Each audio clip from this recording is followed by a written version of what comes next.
Hey everybody, and welcome to another Cricut craft tutorial. Before we get started, make sure you subscribe to my channel. I put out new videos on Wednesdays and Saturdays with the occasional bonus video. Today we're going to talk about Cricut Infusible ink using different blanks rather than the coasters, the tote bag, the t-shirts. These are going to be non-Cricut brand blanks. So I got a box of the Animal, I believe it's called Animal Brights. It comes with blue, purple, like a rainbowy colored leopard print, and then a rainbowy bluish green, I think, zebra print.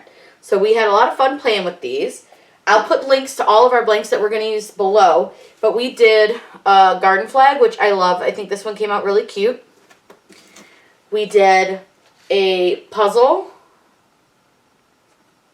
and then we did a mermaid pillow, which is really fun. Let me show you what it looks like all done. And then I'm going to show you guys how to do these. It's a lot of fun. And look at that.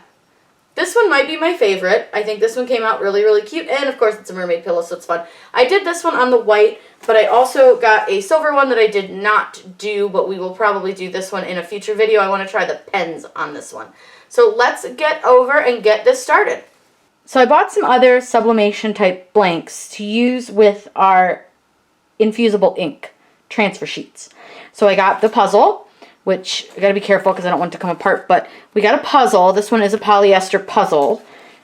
I'm gonna hope that none of this catches on fire, but we'll all find out together. We got a garden flag. It's a polyester garden flag, and we're gonna try doing the transfer on that. And then we got one of those mermaid pillows, which are super fun. Oops, I gotta figure out which way this goes. So we got one of these mermaid pillows. This one I think I'm most worried about melting, but look how cool it looks. So the one side's silver and then the other side is white. So we're gonna do it on the white side, which is this side. It's kind of actually like a more cream color, but we're gonna try it, and I think it'll work, but I'm not, like totally sold on it. So I guess we'll find out. I'm going to try to get as much of this. This was just a cheap.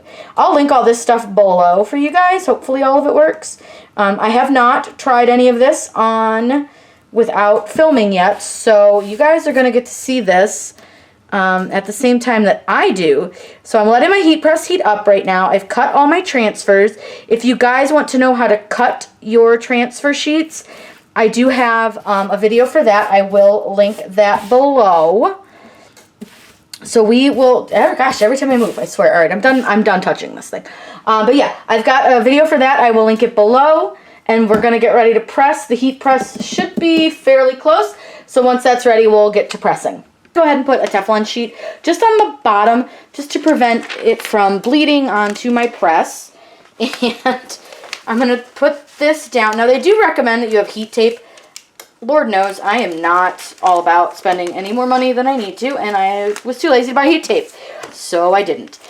So this should be real interesting to watch me attempt to keep these flat, especially the puzzle one. It doesn't really want to stick down to that puzzle. So we're going to go ahead and give this a shot. Now this does say 60 seconds for the coasters, but since this is fabric, I'm going to just go with like 30, 40-ish. I have it set to 30, but I think we're going to go closer to 40. I have the pressure at about a medium, so we're gonna hope that this works. And again, at 400 degrees, I'm a little afraid that something's gonna catch on fire. I do have a cup of water just on the off chance that it does, but we'll see how this goes. This could be really, really good or really, really bad. I guess we'll find out. For some reason, my heat press loses heat. I think I just need to get a new one. Like, I know it just dropped to 390, which is super annoying.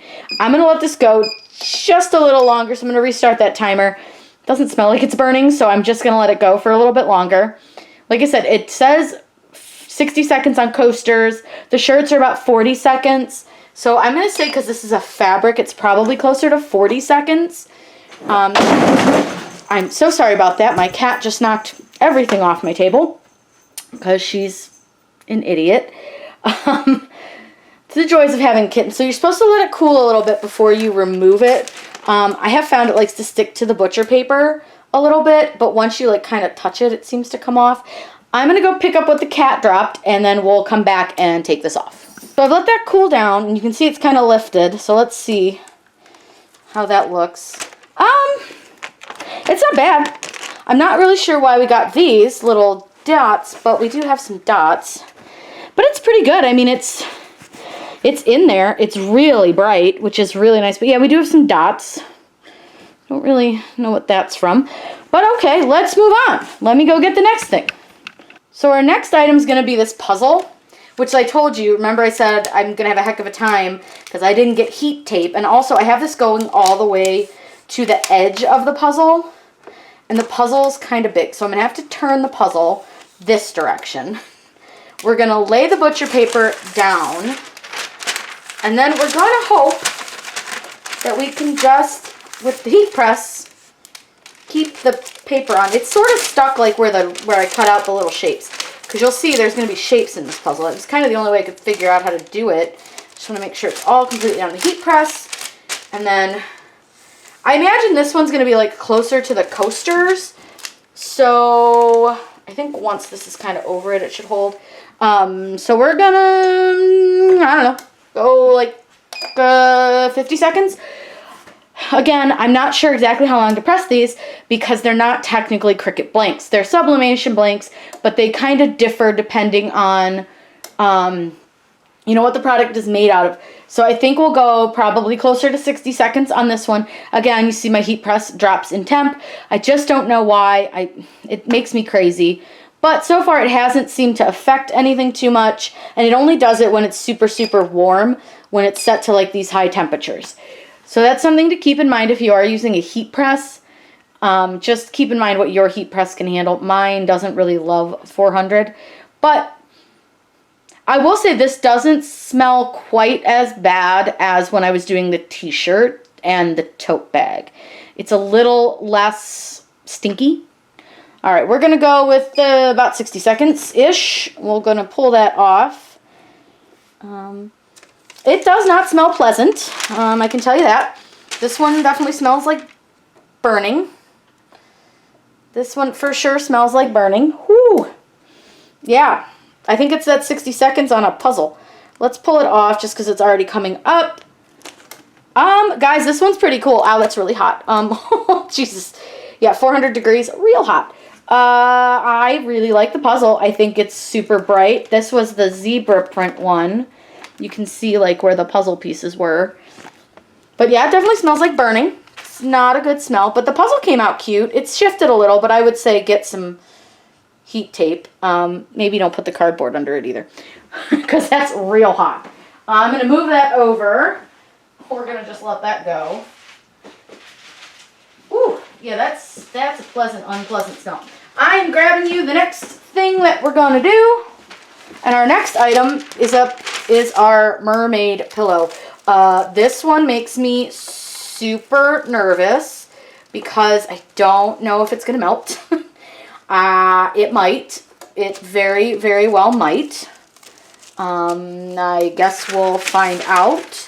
I almost want to double layer our butcher paper on this one just because I don't want the heat press to like touch the stuff. Let's do it. Let's just double layer the butcher paper. I know it says only one, but I'm just nervous that if the heat press touches those gems that it's going to not work. So I'm going to go and press that. We'll go with 30 seconds. Again, horrible smell. Some of that's probably still from the puzzle. Some of it's probably because my heat press is super hot. I don't know. Like I said, this is kind of an experiment. We're just screwing around playing with stuff. If it melts, it melts. It was a $6.99 pillow. I've got another one that I'll just keep and not touch with the heat press. We can always stencil them too, which is fun. I have a tutorial on how to stencil them. I'm going to go a bit longer on this guy. I don't know. So the puzzle definitely worked at about 60 seconds, but I would say be careful because you need to remove the cardboard from behind it. I didn't do that. I probably should have.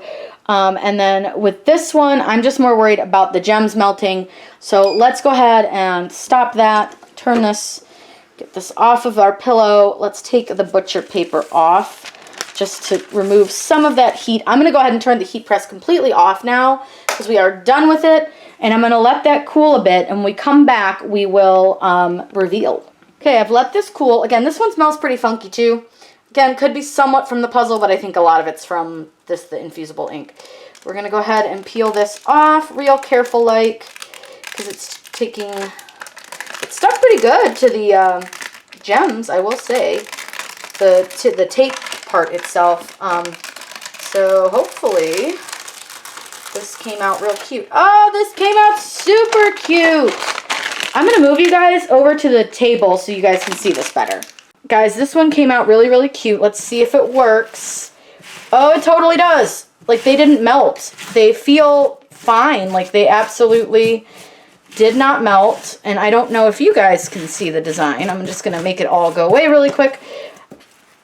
I don't feel like you can see the design at all through that. A little bit if you hold it at an angle, like you can see it, but straight on, you cannot. And then when you press it back, look at that! How stinking cute is that? And I think it's honestly, like, it's not coming off of my hand. I do think because this is a cheaper pillow, obviously, some of the gems, you know, they shift and stuff, so you can see where it's not, like, completely lined up anymore. But that's okay. I think it's still pretty darn cute. I think it came out really nice. The colors are very, very vibrant. So we got the pillow, which I think worked really, really well. Here's our puzzle. Look at how bright that is, and it's super shiny. Now, again, I said it did shift a little bit, so I would recommend heat tape if you're going to do the puzzle, which I think that came out really, really good. And I don't know where I put my garden flag. I think I left it over with the heat press stuff. I did. We grab our garden flag. I think the garden flag really might be my favorite one, minus these little spots, which I don't know why those spots are there, because I had a good press and everything, but who knows? But I think it's really cute, and you could absolutely add to this flag if you wanted to. You could add, you know, dog's name or whatever, or cat mom, dog mom, whatever. And I think that came out really cute. So I would say, honestly, for the transfer ink sheets, these worked really well. So I am going to link everything below for you. So what we have here, we have a polyester garden flag. We have one of the mermaid pillows.